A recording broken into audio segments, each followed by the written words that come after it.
Bismillahirrahmanirrahim. Assalamualaikum warahmatullahi wabarakatuh. Selamat pagi.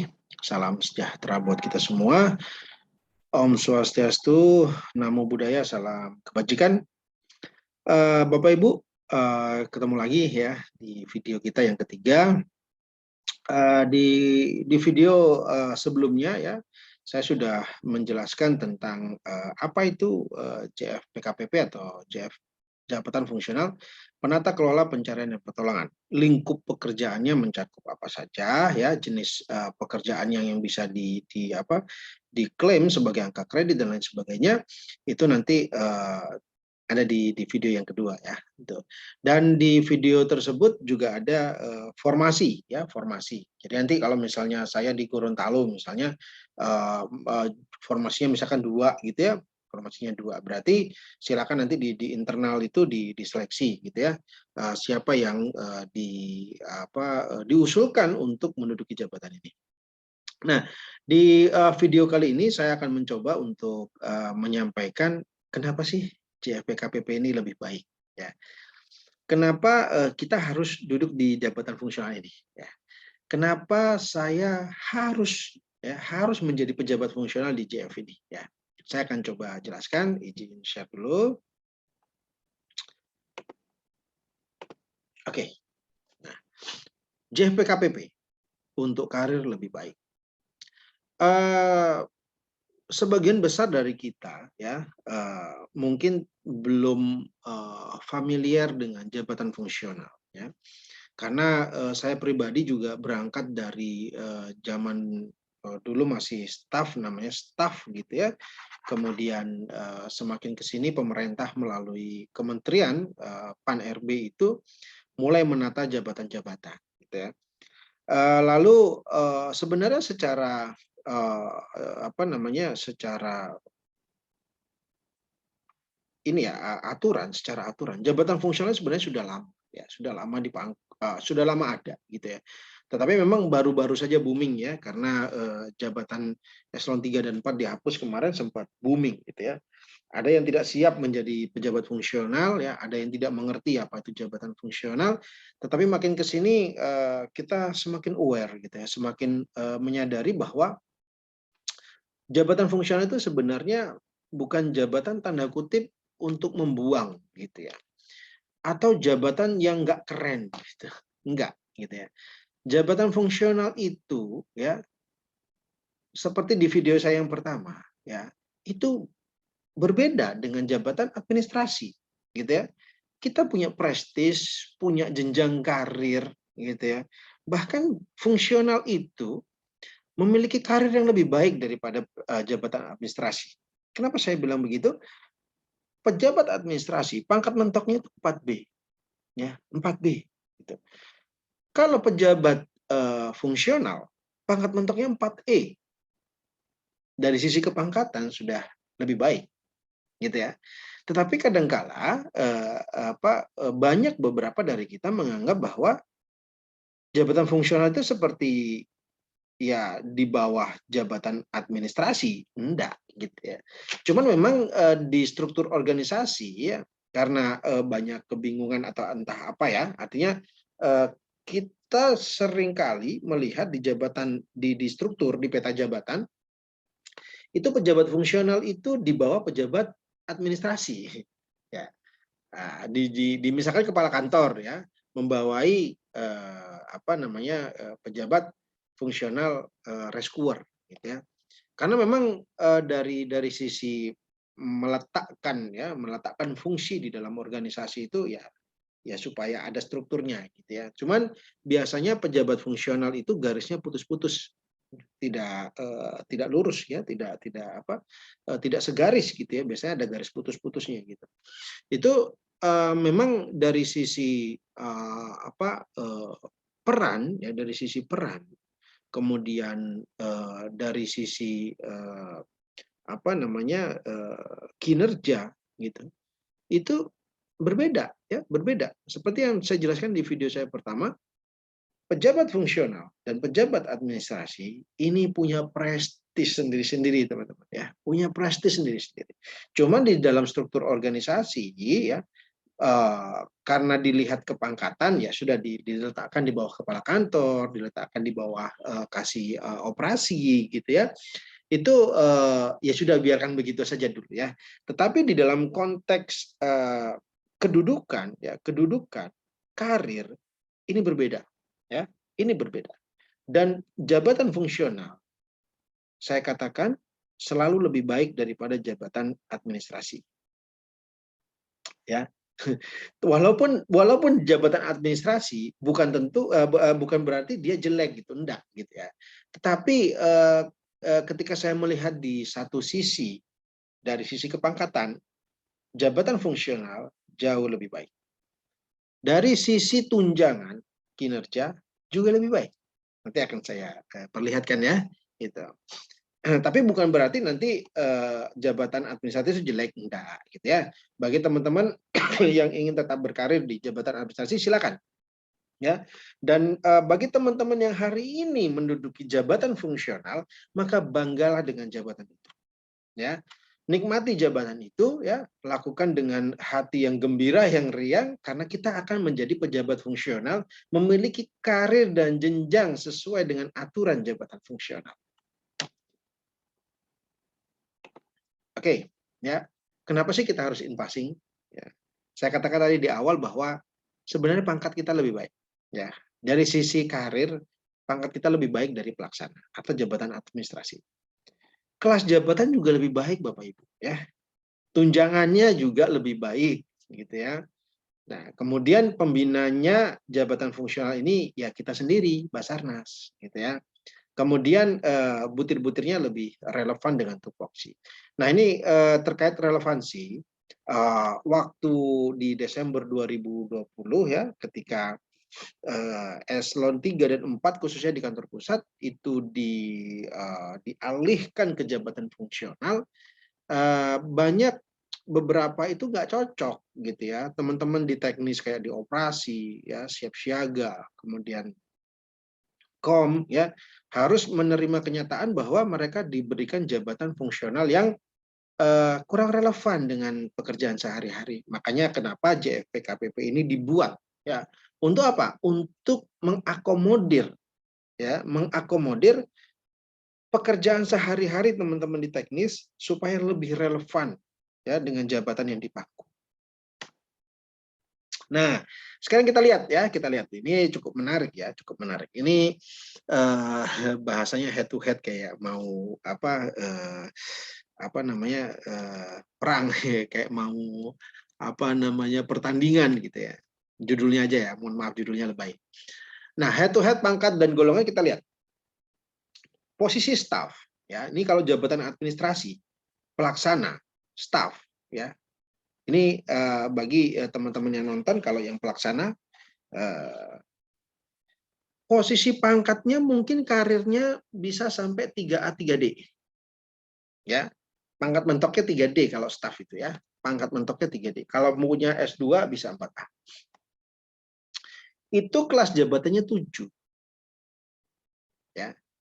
Tunkin yang 3355 kalau bunyi kling-kling gitu ya. Itu kelas jabatannya 7.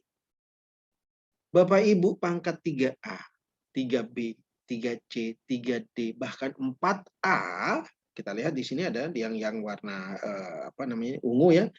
Pelaksana punya S2, itu pangkatnya sampai 4A, kelas jabatannya 7. Ya, kelas jabatannya 7. Tapi kita lihat di level satunya saja ya, di level 1. Di level 1 untuk jabatan apa namanya fungsional ini ya, di ahli pertama ini, lihat di ahli pertama. Nah, ini kelompok jabatannya, pangkatnya 3A, 3B. Ya, tapi kelas jabatannya berapa? 8. Baru 3A, 3B sudah lebih bagus. CPNS masuk, diangkat ya jadi JPKPP kelas 8. Pelaksana masuk 3A, ya sama-sama masuk 3A. Berkarir sampai 4A, tetap kelas jabatannya 7. Oke, clear? Ya. Nah, ini lihat Untuk pengawas atau eselon 4 ya, eselon 4. Eselon 4 itu kan bisa 3B ya, pangkat mentoknya 3D. Kelas jabatannya ada yang 8, ada yang 9. Tapi ahli muda, kita perhatikan sama ya, sama. Tidak perlu menjadi eselon 4 ya, tidak perlu berebut gitu ya dengan jabatan-jabatan di administrasi yang sangat terbatas. Kenapa saya bilang terbatas? Di kantor SAR eselon 4-nya ada berapa? Kalau tipe A 3 ya, hanya 3. Cuma 3 gitu. Sedangkan pegawai ada berapa puluh. Kesempatan untuk menjadi eselon 4 sangat terbatas ya. Nah, salah satunya adalah teman-teman bisa berkarir di jabatan fungsional. Di sini ya. Kelas jabatannya 9. Walaupun Anda di kelas B ya, di kantor kelas B, KPP kelas B, kalau sudah naik ke ahli muda, pasti kelas jabatannya 9. Ya. Nah, kemudian ada jabatan ini kalau punya S1 ya, ini administrator ya atau eselon 3 ya, 4A, 4B. Nih. Kesempatannya hanya 4A, 4B, nggak bisa 4C. Ya. Tapi kalau misalnya kita adalah JFPKPP, ahli media itu bisa sampai 4C. Perhatikan ya. Bisa sampai 4C. Luar biasa kan? Kelas jabatannya berapa? 11. Ya, 11. Dan kalau misalnya Bapak Ibu bisa ke ahli muda, ya bisa sampai 4E. Coba, yang ditawarkan oleh JFPKPP lebih menarik kan? Tergoda? Ayolah daftar. Ya, saya lanjutkan ya. Untuk yang pegawai dengan S2, ya S2 sama ya, sama nih posisi kelas jabatannya sama. Ya. Karir pangkatnya hanya lebih baik ketika dia punya S2 ya, bisa sampai 4A. Nih, bisa sampai 4A. Kelas jabatan stuck. Kelas jabatan tidak berubah. Bagaimana dengan JFPKPP? Berpeluang ke 8, 9, 11, 12. Oke ya. Saya kira ini lebih menarik tentunya ya. Dan kalau di ahli utama ya, kalau Bapak Ibu di ahli utama di sini ya punya peluang sampai 4D ya. 4D 4E gitu. Nah, kalau misalnya administrasi mau sampai 4C, dia harus jadi eselon 2. Kita punya sekitar 3.000-an pegawai, 4.000 pegawai, mau 5.000 pegawai, 10.000 pegawai, eselon 2 ada berapa di pusat? Terbatas. Ya. Eselon 1 cuman ada berapa? Terbatas. Ya, sestama, 2 deputi, cuma 3. Pegawai kita berapa? 4.000, 5.000. Semua pengen jadi sestama. Apa semua bisa jadi sestama? Tentu tidak. Ya. Di jabatan fungsional, walaupun formasinya terbatas, setidaknya kita masih punya peluang untuk sampai mencapai pangkat tertinggi. Ya, punya peluang. Jadi secara karir kita tidak harus ke jabatan administrasi dan pimpinan tinggi, ya. Tetapi pejabat fungsional, ya, bisa punya karir yang bagus sampai pangkat mentok juga bisa, ya. Dan ketika organisasi membutuhkan pejabat fungsional bisa, ya, bisa ke jabatan administrasi dan PIMT seperti yang saya jelaskan di video 1. Tapi mohon maaf, kalau jabatan administrasi dan jabatan pimpinan tinggi mau ke fungsional harus uji kompetensi, ya, harus ada uji kompetensi. Nah, ini dari pangkat golongan sudah cukup cukup terlihat ya perbedaannya. Nah, sekarang dari sisi tunjangan, ya, dari sisi tunjangan, Bapak Ibu silakan perhatikan ini kalau misalnya yang kuning, ya, yang kuning ini adalah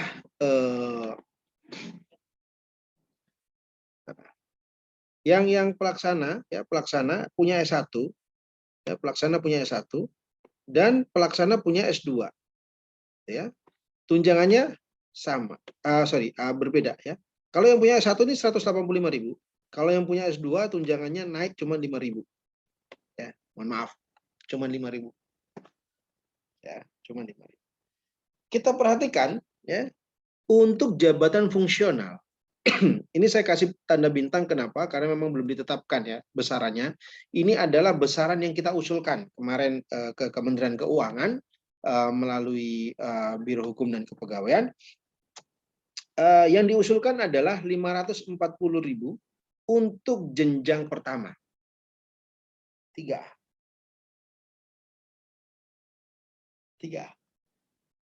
Silakan head to head dengan pelaksana atau staf 3A sampai 3D. Di fungsional PKPP 3A 3B sudah 540. Di jabatan administrasi level pertama, apa level pelaksana, walaupun pangkatnya 4A tetapi dia pelaksana, terimanya 190.000. Makanya cicilan BRI nggak habis-habis ya. Iya, nggak habis karena top up. Nah, intermezzo. Ya. Jadi pengawas, kita lihat pengawas. Ya, pengawas. Ini eselon 4 Bapak Ibu ya. Ini eselon 4 ya, pengawas. Walaupun punya S2 ya, walaupun punya S2 di sini ya, terimanya 540.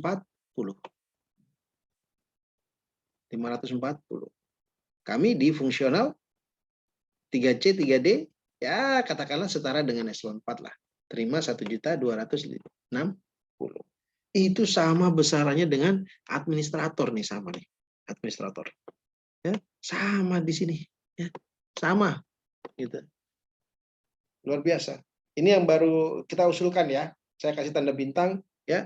Jadi disclaimer dulu ya, disclaimer. Ya mudah-mudahan apa yang diusulkan diterima ya. Karena kemarin dari beberapa kali Zoom gitu ya, teman-teman di Kementerian Keuangan juga support ya, juga support gitu. Mudah-mudahan yang kita usulkan bisa disetujui ya. Nah, ini kita perhatikan ya, kita perhatikan. Di ahli utama tunjangannya sudah 5.200.000. Ahli utama 5.200.000. BUP-nya 65 tahun Bapak Ibu. Ya. PIMTI eselon 2 saja, PIMTI eselon 2 Pratama, itu tunjangannya 3.250.000. Ya.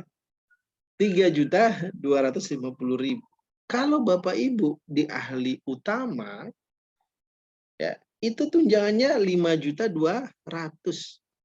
Disclaimer ya, ini tanda bintang ya, gitu. Oke, clear? Ya. Dari dua sisi yang saya coba untuk sampaikan ini ya. Yang pertama dari sisi kelas jabatan, tunkin yang diterima lebih baik. Kesempatan untuk berkarir dari sisi pangkat juga lebih baik. Dari sisi tunjangan, ya beberapa juga lebih baik. Yakin nggak mau daftar? Yuk daftar ya, daftar, yuk gitu. Tapi perhatikan formasi ya, jangan rebutan, gitu. Nah, dari sini ya, dari sini kita lihat nih, JPKPP ini menarik ya, karena kita pembina juga oleh Basarnas sendiri. Ya, memang beberapa kejadian gitu, saya lihat, saya bahasa saya fenomena aja itu. Ada yang kesulitan ya, ada yang kesulitan di fungsional. Contoh misalkan perawat dulu sempat terkatung-katung ya pangkat dan karirnya, gitu. Yaitu dinamika saja, fenomena saja. Tetapi ada juga kita lihat rescuer karena pembinanya Basarnas, karirnya bisa lebih bagus. Naik pangkat 2 tahun, yang 2 tahun juga ada, ya Bapak Ibu ya. Naik pangkat 3 tahun juga ada. Tapi kalau misalkan yang tidak peduli, naik pangkatnya 5 tahun juga ada. Gitu. Jadi karena ini dibina oleh internal kita, Basarnas, maka secara birokrasi itu akan jauh lebih mudah, ya, akan jauh lebih mudah. Bapak Ibu tinggal komunikasi dengan Direktorat Bina Tenaga, misalnya terkait dengan capaian angka kredit, gitu ya, kemudian butuh sosialisasi, butuh pendampingan, ya, kemudian butuh apapun terkait jabatan fungsional PKPP itu jauh lebih mudah, ya, karena ya kita masih internal, gitu ya.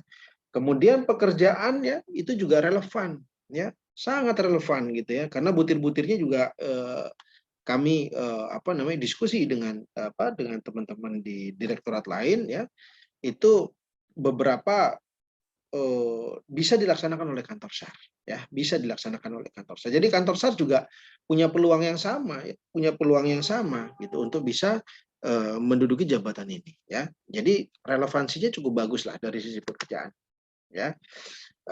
Nah ini informasi aja ya buat Bapak Ibu. JFP-KPP itu kan adalah pembinanya adalah Basarnas, ya. Jadi kalau misalkan di kantor nih ada jabatan fungsional perawat, itu pembinanya di Kementerian Kesehatan, di Kemenkes, ya, Kementerian Kesehatan. Prakom misalnya, UP-nya, unit pembinanya siapa sih? Instansi pembinanya siapa sih? BPS, ya, statistik. Prahum punya Kominfo, ya.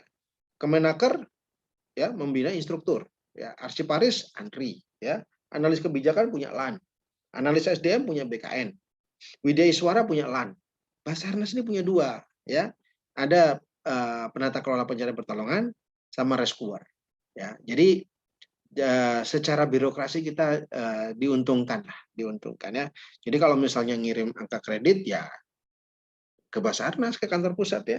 Tapi kalau misalnya Prakom misalnya itu pemangkunya harus ke kepegawaian dulu gitu ya. Kemudian dari kepegawaian baru dikirimkan ke BPS gitu.